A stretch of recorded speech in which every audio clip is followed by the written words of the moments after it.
السلام علیکم دوستو، آپ نے کئی بڑے لوگوں کی شادیاں اور ولیمے دیکھے ہیں۔ آئیے آج آپ کو سر سید کے ولیمے کی داستان سنائیں۔ آج علی گڑھ مسلم یونیورسٹی کے لوگ شاید یہ نہیں جانتے کہ ان کی قابلیت اور کمائی کے پیچھے سر سید کے ولیمے کا کتنا اہم رول ہے۔ تمام ہندوستان کے مسلمان اور بالخصوص علی گڑھ کے گریجویٹس، پروفیسرز اور لیکچررز کو یہ اچھی طرح جان لینا چاہیے کہ اگر انہوں نے سر سید کی یونیورسٹی سے ڈگریاں حاصل کی اور نوکریاں حاصل کیں، لیکن سر سید کے مقصد کو اپنی زندگی کا لائحہ عمل نہیں بنایا، تو یہ سر سید سے بہت بڑی احسان فراموشی ہوگی۔ یاد رہے، اگر سر سید صرف ایک ایجوکیشنسٹ ہوتے تو ان کو آرام سے چندے بھی مل جاتے اور یونیورسٹی بلکہ کئی یونیورسٹیز تعمیر ہو جاتی۔ ان کو ہرگز چندے جمع کرنے، اتنی رسوائیاں اور ذلتیں اٹھانے کی نوبت نہیں آتی، اور نہ تو عوام اور مذہبی طبقے ان کی اتنی بدترین مخالفتیں کرتے۔ اور ان پر تو یہ بھی وقت آیا کہ خود بیٹے نے باپ کا سامان ایک پیٹھی میں ڈال کر گھر سے باہر نکال پھینکا اور باپ کو گھر سے نکال دیا۔ کیوں؟ یہ سب کیوں ہوا؟ اس لیے کہ سر سید کا مقصد صرف ایک یونیورسٹی بنا کر وہاں سے گریجویٹس کی وہ فوج نکالنا نہیں تھا جو انگریزوں کے بہترین غلام بنتے، کلرک، آفیسرز، ٹیچرز یا فوجی بنتے، بلکہ سر سید نے یہ دعویٰ کیا تھا کہ میں ایک ایسی یونیورسٹی بناؤں گا جہاں سے نکلنے والے طلباء کے ایک ہاتھ میں قرآن ہوگی، دوسرے ہاتھ میں سائنس اور پیشانی پر کلمہ ہوگا۔ دوستو، سر سید اپنے دعوے میں کہاں تک کامیاب ہوئے، اس پر تو دنیا والے بہت کچھ کہتے ہیں، بلکہ خوب مذاق بھی اڑایا جاتا ہے، تکفیر بھی کی جاتی ہے، تحقیر بھی کی جاتی ہے۔ لیکن اب یہ فرزندان علی گڑھ مسلم یونیورسٹی پر منحصر ہے کہ وہ اس یونیورسٹی اور اس کے بانی کا بھرم باقی رکھتے ہیں یا نہیں۔ وہ لوگ اپنی شادیاں، باراتیں اور ولیمے دوسرے الیہ ملیہ یونیورسٹیوں کے لوگوں کی طرح مناتے ہیں، یا اس طرح مناتے ہیں جسے دیکھ کر دنیا کہہ اٹھے کہ یہ صرف سر سید کی یونیورسٹی کا ہی تو فرد ہو سکتا ہے۔ سر سید کا ولیمہ کیسا ہوا، یہ جاننے سے پہلے اس پس منظر کا جاننا ضروری ہے جس میں سر سید نے انقلاب کے بیج بوئے۔ آج کے مسلمانوں کے معاشی اور اخلاقی حالات اس وقت کے حالات سے قطعی مختلف نہیں تھے۔ جب سر سید نے اپنا ایجوکیشنل موومنٹ شروع کیا، یہ 1857 کے اس جہاد میں شکست کے بعد ہے جس میں علماء کی قیادت میں مسلمانوں نے انگریزوں کے خلاف جنگ کی تھی۔ اس وقت کی حالت یہ تھی کہ پورے ہندوستان میں صرف 3 یونیورسٹیز تھیں، کلکتہ، مدراس اور بمبئی۔ یہاں سے سینکڑوں ہندو گریجویٹس نکل کر ملک کی جوڈیشری، ایڈمنسٹریشن اور لیجسلیچر پر ہی نہیں بلکہ پورے بزنس، انڈسٹریز اور پولیٹکس میں چھا چکے تھے۔ دور دور تک کسی بھی سرکاری دفتر میں کوئی مسلمان عہدیدار نہیں تھا۔ پورے ہندوستان میں، جیسا کہ الطاف حسین حالی نے حیات جاوید میں لکھا، کہ صرف 20 گریجویٹ تھے جس میں 17 BA تھے اور 3 MA۔ ہندوز کے لیے کوئی مسئلہ نہیں تھا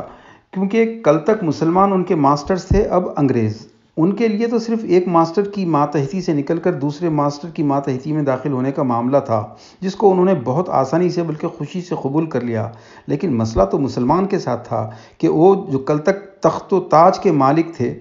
آج اپنا مکمل حکمرانی سے نکل کر انگریز کی غلامی کو قبول کر لینا مسلمانوں کے لیے آسان نہیں تھا۔ ایسے وقت میں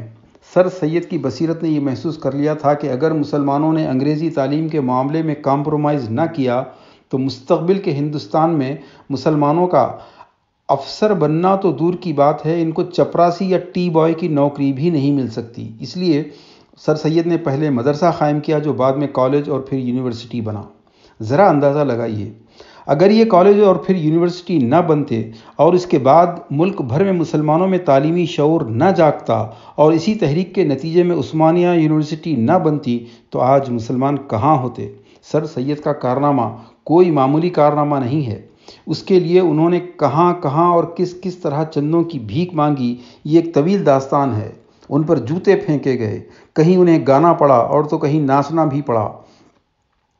اورینٹلسٹ جو اس وقت رسول اللہ صلی اللہ علیہ وسلم کی شان میں آگے بڑھ کر کتابیں لکھ رہے تھے اور گستاخیاں کر رہے تھے، کسی کی ہمت نہیں ہوئی ہندوستان میں کہ ان کا جواب دیتے، لیکن یہ سر سید تھے جنہوں نے مخالفین کا جواب دینے کا بیڑا اٹھایا، اور اس کے لیے اپنا گھر بیچنا پڑا تو وہ بیچ دیا، اور انہوں نے پھر لندن کا سفر کیا۔ سر سید صرف کتابیں لکھ کر یا تقریریں کر کے نہیں بلکہ اپنے عمل سے انہوں نے بتایا کہ نبی صلی اللہ علیہ وسلم کا چاہنے والا اپنی محبت صرف داڑھی سے ثابت نہیں کرتا، اپنا نکاح اور ولیمہ بھی اپنے محبوب صلی اللہ علیہ وسلم کے طریقے پر کرتا ہے اور شادیوں پر پیش آنے والی فضول خرچیوں کے بجائے وہی پیسہ قوم کی ترقی کے کام پر خرچ کرتا ہے۔ جب سر سید کی شادی ہوئی، یہ 1860s کی بات ہے، یہ بھی الطاف حسین حالی نے حیات جاوید میں ہی لکھا ہے کہ لوگوں نے پوچھا کہ ولیمہ ذرا دھوم سے کیوں نہیں کرتے، تو انہوں نے جواب دیا، ہم کون سے رئیس یا جاگیردار ہیں جو سینکڑوں کو جمع کریں، زیادہ سے زیادہ ہم 500 روپے خرچ کر سکتے تھے، لیکن مدرسہ اس وقت زیادہ مستحق تھا، اس لیے ہم نے وہ 500 روپے مدرسے میں جمع کر دیے۔ سبحان اللہ۔ یہی نہیں بلکہ جب ان کے بیٹے نے اپنے بچے یعنی سر سید کے پوتے کی بسم اللہ کرنی چاہی تو انہوں نے بھی اپنے بیٹے سے یہی کہا کہ قوم اپنے بچے پر خرچ کرنے سے کہیں زیادہ بہتر ہے قوم کے لاکھوں ان فرزندان کی خوشی پر خرچ کر دو جن کا مستقبل اس مدرسے اور کالج سے وابستہ ہے۔ سبحان اللہ۔ دوستو،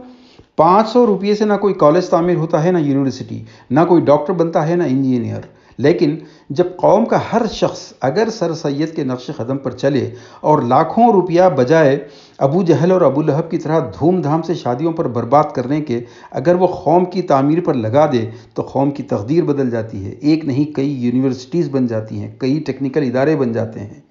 تمام بہنوں اور بھائیوں سے اور بالخصوص فرزندان علی گڑھ سے التماس ہے کہ جس شخص